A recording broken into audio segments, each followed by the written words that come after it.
Hello. Today is Friday, March 20th, 2026. The time is 12:26. Earlier, I made a video with my mother-in-law giving some encouragement about people who are struggling with health issues privately, and I asked her some questions, and so we hope and pray that that brings you all some encouragement. I wanted to briefly talk about. I told you all I would tell you about some of my health issues, and I wanted to briefly talk about that and what I've learned um, regarding criticism and stuff. And I wrote down what I wanted to write, what I wanted to say, so that way I don't get tongue twisted and I don't get frustrated easily. So that I don't, because I'm trying to think about what I want to say. Um, Here it goes. What I've learned and what I'm still learning. First, I want to start off by saying, and I want to be saying that I want to be honest with you. As always, try to be honest anyway. But I've been criticized for how I dress. I've been criticized for how I preach, how I laugh, how I'm serious, how I talk, how I show up, and how I don't show up at times. And I've learned that you cannot win with critics. So if you're out there, my encouragement to you is just to simply stop trying. Some people see my zeal and they call it pride. Some see my directness and they call it arrogance. Some my humor and they call it immaturity. But Jesus wept and flipped over tables and he went to weddings. He wasn't one dimensional. Neither am I, and neither are you. Okay? I'm rough around the edges. I'm raw. I'm direct. And I'm too real for some people, and that's okay. Not everyone can handle that, but you know what I've learned? Not everyone is supposed to. Not everyone is for you. Some people, even within the church, are waiting for you to fail, praying for your downfall so they can say, I told you so. Or, here he goes again. Joseph's brother betrayed him. Judas betrayed Jesus while he sat at the same table.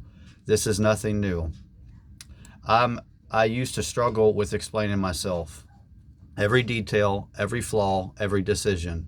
Trying to prove myself to people who had already made their mind up about me anyway. So I've made the decision a long time ago to stop doing that. And I'm striving to not do that.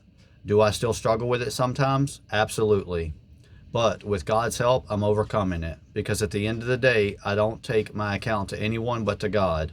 My wife, she gets my covenant. God, he gets my soul. Everyone else gets whatever I choose to give them. Nothing more and nothing less. I am nobody's standard. Nobody is my standard. Jesus is our standard. The only person I'm trying to be better than is the person I was yesterday. When I'm obedient to God, it doesn't make me better than you. It means that I'm simply obedient. That's it. Now, I want to touch on something about my struggles. Now, let me be honest about my struggles, because people don't see them, not because they can't, but sometimes because they just simply don't want to. Because seeing your struggle means they have to extend grace, compassion, and understanding. Some people aren't willing to even do that. My name is Sean Wooten, and this is what I live with. I live with gastroparesis. My stomach doesn't always digest my food properly. My muscles, they get tired, and so my food sits there out endlessly, hours at a time. I am on medication, and it helps a lot, but there are times I do still throw up. For instance, I've been sick to my stomach these last few days. I live with bipolar depression, anxiety, and a light form of PTSD. I live with chronic migraines. I actually have a headache now. My body produces too much mucus, so I'm constantly congested.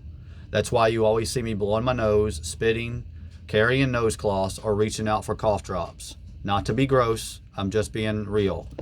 This is what I carry around with me, and it is disgusting.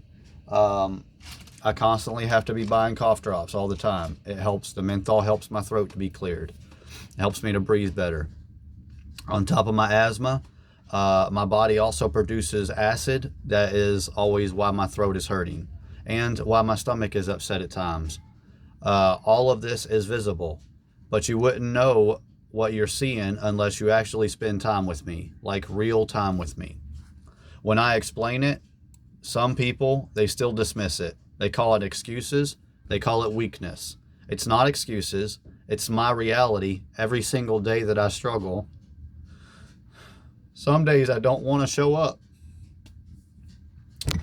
to therapy, to worship, to even to this camera to do live streams. Some days I don't show up. Some days I push through anyway because I'm fighting the biggest enemy that I face every single day, myself. My biggest enemy isn't the devil, and it isn't you. It's me. I'm my biggest critic. My own worst obstacle, my own worst enemy. No one has more access to tear me down than I do myself. And I'll own this. I've learned things the hard way, painfully. I've been contentious, argumentative, needed to be right at times, to the point where I've had to fight. I would fight you toe to toe. I've not been proud of that. And to anyone that I've hurt with those things, I want to say that I'm sorry. With godly sorrow and repentance, that is. I don't need to be right. I've come to learn that I don't need to be right. God is right. I don't need to be better than anyone. I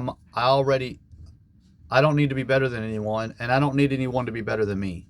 I already have someone that is better than me, and his name is Jesus. And when I'm obedient to God, like I said before, it doesn't make me better than you. It just simply makes me obedient, nothing more. I've also come to the conclusion that I don't have a temper problem. I have a human and a sin problem. There's a difference between a temper and a righteous response to wrong things. A temper is about ego, but anger is at sin. Anger at injustice. That's not a character flaw, that's a conscience. Jesus didn't flip tables because he was having a bad day. He flipped them because something genuinely wrong was happening. I used to judge people. Shamefully, I admit this. I used to think I knew their story, all about their story. I used to withhold grace and compassion, forgiveness and understanding because I assumed I had the full picture. The truth, I didn't have the full picture. I never did, and I probably never will unless they inform me. Only God knows the full details of anyone's life. We only ever see the surface. 1 Samuel 16:7 says that God sees the heart and we look on the outward appearance. And God tells us not to do that. He tells us to judge righteously, John 7:24, but not according to appearance. And God, the same God who sees every flaw, every failure, every private battle, loves me anyway. I don't need anyone to fully understand me anymore because God fully understands me, and that is more than enough. I've come to realize that private faith is so easy. Public faith, it costs you everything. But I'm not here to be palatable. I'm here to be real. Some days I push through the depression, the isolation, the loneliness, and I show up anyway. And some days I don't. And both of those are honest. That tension, loving God deeply and still failing sometimes, that's not hypocrisy. That's humanity. Every person God had ever used struggled with the same thing. Moses, Joseph, David, Peter, Paul. The failure doesn't disqualify you. How you respond to the failure, that's what defines you. When we should let Jesus define us. So I'm going to keep up showing up, rough edges and all, not because I have it all figured out, because I don't have it all figured out. And it doesn't make me better than anyone, but because I serve a God who knew exactly who I was before he called me. And he called me anyway, even before I was qualified. So my advice to you all, if you're struggling, and my advice to myself is let's be kind, because we don't know what war someone is fighting behind closed doors. We only see what we see.